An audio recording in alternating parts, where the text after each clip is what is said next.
Latviešu pulks Dānijā ir ne tikai kupls, bet arī rosīgs. Par dažādām ikdienas un arī svētku aktivitātēm tur gādā latviešu dāņu, kā arī galvaspilsētas Kopenhāgenas latviešu biedrības. Cilvēki bieži satiekas arī dažādu latviešu amatieru kopu mēģinājumos un koncertos, piemēram, koru Jitlandes Rietumvējš vai Kopenhāgenas latviešu kora Inkordemio uzstāšanās reizēs. Taču tas nav viss. Mums ir amatieru teātris Pūpols, mums ir dejotāji, Ziemeļblāzma, mums ir bērnu kopa Mazputniņš.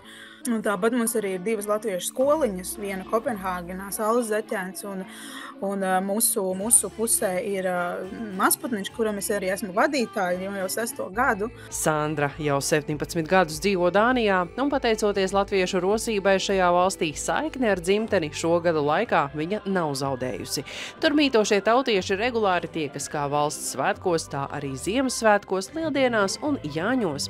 Pēdējā lielā kopā sanākšana notikusi Veljas pilsētā skatuviskās tautas dejas koncertā Dejas ceļojums. Sanāca mums īstenībā pat laikam vēl jaudīgāk un grandiozāk nekā mēs pat bijām iedomājušies.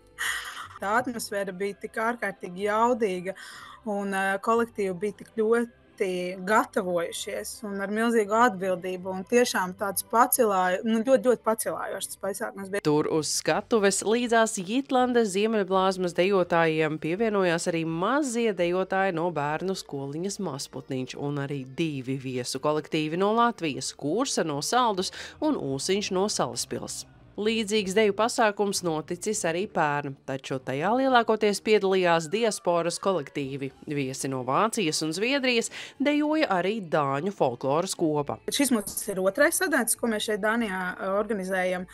Un pagājušajā gadā mēs viņu organizējam vairāk tādu diasporu kolektīviem. Mums bija ciemos no Vācijas, no Zviedrijas un arī dāņu folkloras kopa mums dejoja. Tad šogad mēs izdomājām paskatīties Latvijas virzienā un uzdrošinājāmies uzaicināt 2 kolektīvus no Latvijas, kas, protams, ir ļoti sarežģīti, jo tas ir arī ļoti dārgi, jo sastāv bija ļoti lieli, jo kopumā mums atbrauca 54 dejotāji no Latvijas. Koncertēšanai šoreiz izvēlēti tieši šie 2 kolektīvi, jo tiem pagātnē ir bijusi kāda ciešāka saistība ar Ziemeļblāzmu.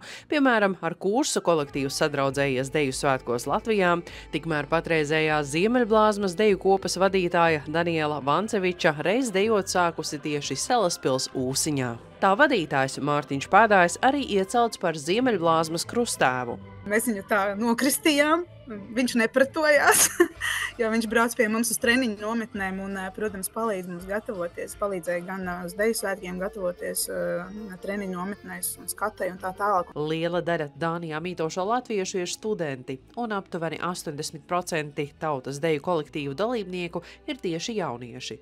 Taču dažādās kopienas rīkotajās aktivitātēs un to rīkošanā iesaistās visdažādāko vecumu tautieši, un visi to dara pašaizliedzīgi un azartiski. Mums ar katru gadu pasākumu apmeklētāju skaits tikai pieaug.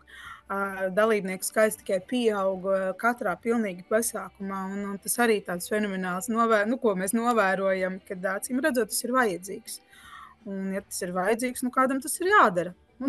Un ir forši, kad apkārt ir tādi cilvēki, kuri ir gatavi to darīt. Un kaut kādā brīdī varbūt kaut kas mainīsies, bet pagaidām mēs tikai rulējam uz priekšu, jo tas ritenis riktīgi iegriezis šobrīd Dānijā.